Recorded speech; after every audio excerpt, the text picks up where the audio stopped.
Hi, Russ here. Welcome back to the shop. Today we're going to talk about air filtration, not dust collection, air filtration. Besides and you've seen some of my shop vacs, some of my dust collection, but air filtration is a little different. And there's lots of ways you can do it. You can go down to a big box store or to a woodworking company, and you can buy one of those big square ones and hang it from your ceiling. And I hear those things are awful noisy though. That most of the video makers out there say they have to shut it off in order to do their video taking. Well, my system runs constantly and I just don't hear it. When I first decided about air filtration, I bought one of those big furnace fans, squirrel cages. And I set that up, put it in a box, and I put a place where I can put a filter on the exhaust of it so that it theoretically filtered the air and all. But what I found about that system, as nice a fan as that is, it would draw a lot of amps. You know, those motors are actually quite powerful. And if I have it running, and then I turn on my table saw or something else, I could actually pop a breaker if it happens to be on that same. That's where I have it plugged in. So unless you have a wide range of plugins all over your shop, you're going to get that conflict now and then. So I didn't really like that. So finally I got the idea of, like a lot of guys, using a small fan, like a box fan type thing. And actually the system I have now, it works very well and it multitasks. Let me show you what I'm talking about. Right there, that's part of it right there. That's one of 3 overhead fan systems that I have. It's always up there. It's plugged into my lights. So when I turn the lights on, it comes on. And it's just a little twin fan that fits in a window. You see them out there. You can buy them at yard sales for usually less than $5. And they actually work very well. Let me show you what I did here. Like I said, I have it set up so that it can pivot, so it's directional, and it can turn 360 degrees. And basically, I did it in 2 picture frames. I'll show you how I built it in a moment. But the back side here, you'll see, is where the double filter system is. Now, on this particular box fan setup, I have the air flowing through the filters and then through the fan. And the reason I did that is that behind that filter there, that's just a fiberglass filter, a pre-filter. And it actually collects all the bigger dust. And sorry. And I go up there every now and then with my shop vac and just kind of sweep over it, and it sucks all that brown dirt off.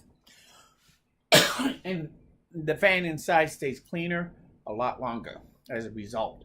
So I just kind of sweep that off every couple of weeks or month, and it seems to work fine. The fan is still blowing good, the air is still filtering through it, and it works very well.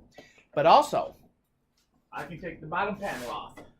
I just have 4 screws, and then I have access to the inside. I can pull the fan out from inside or change the filters. But also, if I take the bottom off, obviously it's not filtering anymore. So I can actually turn this a direction and tip it where I want it, and I can use it as a fan in the hot summer. So it makes it nice to be able to do it with it too. If I'm creating a lot of dust, I can turn it and have the filter facing that area so that everything is kind of facing, gets a little bit more of the air dust then out quicker. So, but I don't think that a twin fan is enough for a shop this size. So that's just one of them. Let me show you. The other one is really different. Let me show you that one to you here real quick, and you'll see what I'm talking about. So if I turn around the other way, I have this one hanging from the ceiling. And this is just a 20 by 20 fan. And it's running also right now, so it's pretty quiet. And I did the same thing. It goes through a pre-filter here, through a paper filter, and then out the fan. And I keep this one right above my table saw router station area.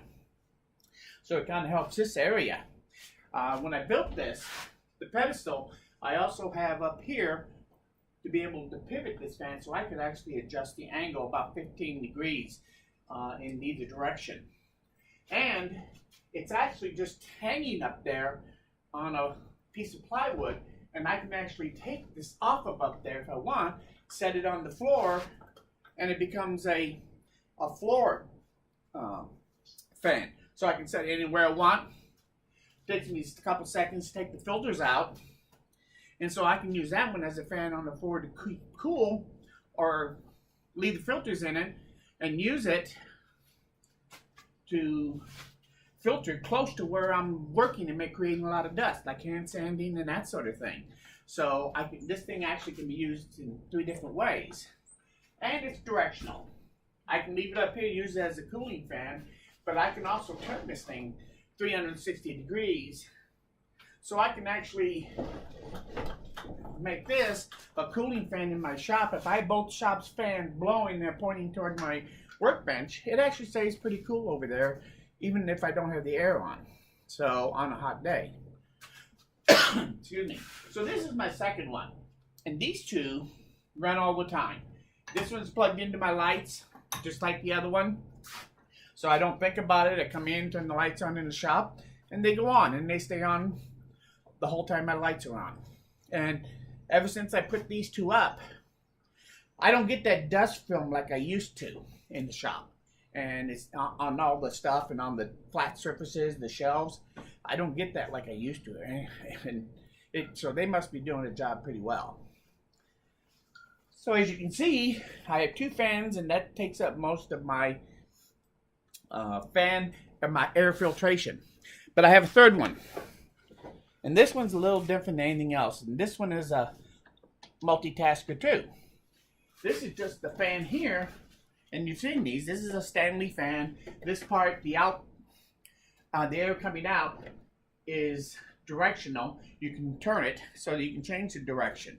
And I use this just to cool. I can turn this sitting up here toward my bench again without any problem to help keep me a little cooler if I'm working. But also, you take this one and fit this piece into here, this little square opening. This has a filter back here. So I can put it into there, and I hook the bungee cord to keep it tight against it. And now this becomes a filter, and this is my intake for my air. So this one is different than the other two in the flow of air. On this one, it goes through the fan and then pushes it into the filter. So there's no pre-filter on this one. I don't use it as often, but I can actually take this one down and set this on my table surface with this facing my dust creation area. And this thing does a very good job of pulling all that airborne dust and putting it in here. So this is my third one. If I'm doing something really dusty in here, I can turn this one on as a dust collector too. So I have 3 of them going at one time. And it works very well. Now, as to how I made that very first one with the twin fan, let me show you real quick. I'm making another one. And this one I'm going to put right above my Mitasol station. And the reason I'm doing that is use it kind of like a dust trick, because that thing creates a lot of airborne dust. So I'm going to have this one right above there with a pre-filter and a filter. Excuse me. And I'll have it running all the time like I do the other 2. So I'll actually have 3 full-time fans in here when I'm done. That should filter the air pretty good.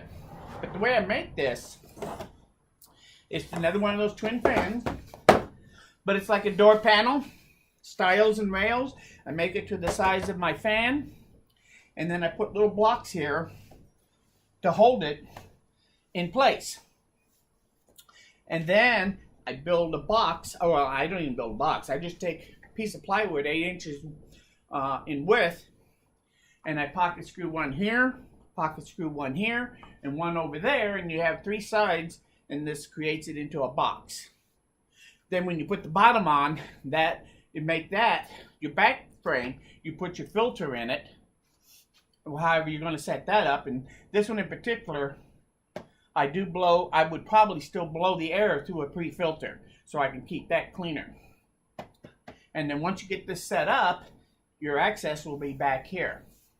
So this one I'm going to turn into a range that goes right above my miter saw station, and hopefully that'll keep that area a little cleaner with the airborne, because no matter how well that sucks up the dust as it's cutting, it does also create some airborne particles that you have to use air filtration to deal with rather than dust collection. So that's my 3 pieces that I have set up. I have these 3 set up. I'm going to have this 4th one set up soon. Once I do, I'll give you a quick show of it so you can see it over by my miter station. But it's a simple, quiet system. It comes on when I come in the shop. It goes off when I leave the shop. And I like, because it's very passive and I don't have to think about it 99% of the time. Cleaning the filters is really easy. I just take my shop vac and clean the pre-filters. And for over a year now, those filters are still doing fine. So you might want to give it a try. It's a good way to get some good air filtration in your shop, cheap. This whole fan setup, as you might guess, didn't cost much at all. So if you have any questions about this, let me know. If you liked it, please say so. And if you have any ideas for future episodes, or you're curious about something that you see in the background, go ahead and ask me. Or if you think how I could take this and make a twist on it, let me know. I'll do what I can to anybody that gives me a holler. So I appreciate it. You have a good day, and you come back again, okay?